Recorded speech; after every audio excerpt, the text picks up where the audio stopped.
Hi everyone, well welcome to S.A.W Adventures, Steve here. Well, I've got another fantastic video today. Have a look at this for camera work, following this old chimney up. I'm going to tell you all about this place. It's absolutely amazing. We were camping at a spot just before Easter down at Kilkeven Bush Camp. I will have a video about this place, absolutely amazing, and we've been wanting to stay at this place for a long time, and I would have found out about this place if I would have went there a lot sooner. It's absolutely fantastic. It's just a short drive from Kilkeven Bush Camp. You go down a bit of a dirt road. It can get a little bit washed out on some of the crossings and that. I'm going to show you that in a minute. I actually stopped at one of the crossings just to show you what goes on, but it's absolutely fantastic. I'll tell you all about this old smelter chimney in a minute, but sit back, enjoy the rest of this drone footage. I'll just hover around here for a second, then we'll drop down and then we'll start the video. Thanks very much everyone, hope you enjoy.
Have a look at this, guys. I'm driving down the road and there's bloody camels. I cannot get over that. This is on the road. They must have got out of someone's property because they got ear tags on. But how cool is that?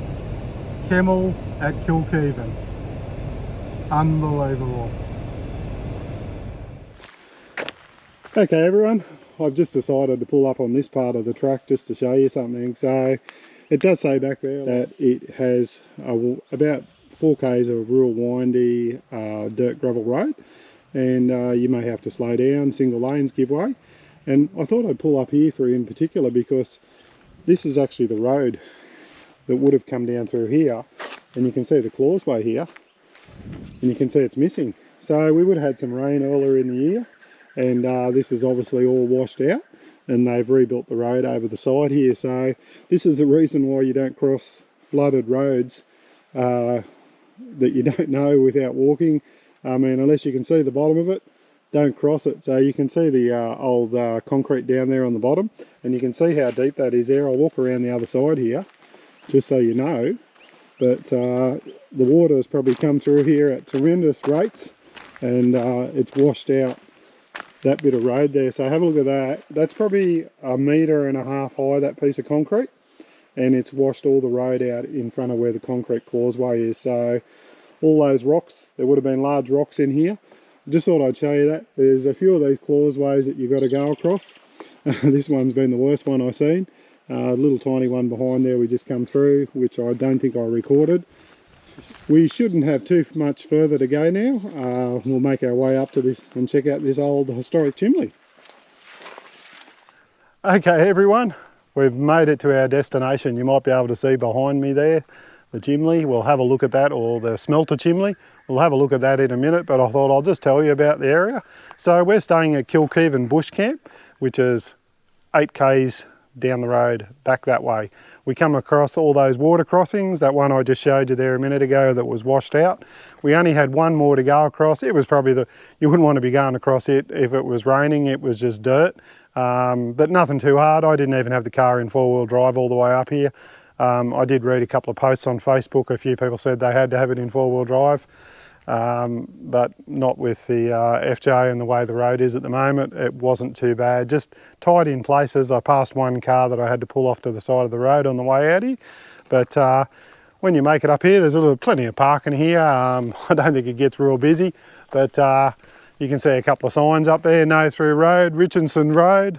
I don't know what the goers that is, Richardson Road, and it says no through road. End of Gympie Regional Council maintained road. So there is some four-wheel drive tracks and that around here, I think, if you want to do those. But let's have a look at this smelter chimney. So there it is there. I'll tell you what, it's in good bloody order, guys. It has been restored by Kilkevin Shire Council. Back in 1978, I was just reading that all on the plaque over there. I will put that up on the screen and just show you that, but I'll come over with the camera and I'll give you a look at it as well. I might even put it up at the end, so if you want to pause it, you can have a bit of a look at it. So it commenced, mining commenced here at Mount Clara or Mount Cura area in 1872.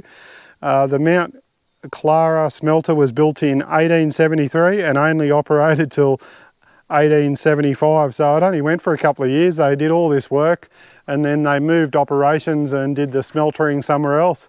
So a lot of work for a little bit of time that they spent on it.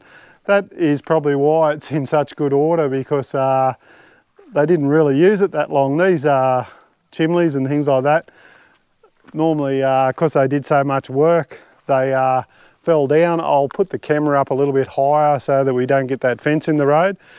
But you can see down there, there's a fireplace. That's where they would have had the fire going, and they probably had something on top there. There's not a lot of information on it. I might have a bit of a look on the internet and see what I can find about this place. And if I can find anything else out, I'm going to see if I can put the drone up and just get a bit of a shot down over the top of it, and see if I can fly it in there and show you a bit closer look at that fireplace down there. But pretty good to come out and have a look at. I never knew this was here. It was only that we were staying at the caravan, the Kilkevin Bush Caravan Park, and we read it on their little information sheet. I'll just hold the camera up there. Hopefully you can still hear me and see me, but you can see the back of the firebox there, a few bricks missing in the back there and a few trees growing up. So you can walk all the way around the back here. I don't know what the sign at the back here. This is the first time I'm looking at. Slag drawn off here, so that was probably all the remnants of when they were heating up whatever they were mining here. I'm not actually sure what they were mining here, whether it was copper or tin or I don't think it would be gold, but who knows. Like I said, if I find out, I will put it up on the screen, but I'm assuming it would be copper. There's a lot of copper mines in the area. If you would have seen some of my previous videos, Boona Tunnel, I think it was. We went up there near Gayndah and Mount Mee and all that. There's a big copper mine up there, but it's bloody tall, I tell you. And there's the fire pit there. I'll see if I can hold the GoPro over without dropping it in the fire pit. But definitely worth the drive out here and having a look. It's only 8 k's from Kilkevin Bush Camp, and probably about 16 or 17 k's from Kilkevin itself. So definitely worth checking out if you want to come out and have a look at something real interesting. So that's about it from this little adventure. I hope you've enjoyed. Like always, if you've got any questions or comments, leave them down below. I appreciate all your support. If you could hit that subscribe, it'd even be better if you like the content. If not, hit it anyway. But stay safe, look after each other, and I might put a bit of a drone shot up now, and if I got anything else I can find out, I'll tell you on that. But we'll see you on the next one. Cheers everyone. Bye.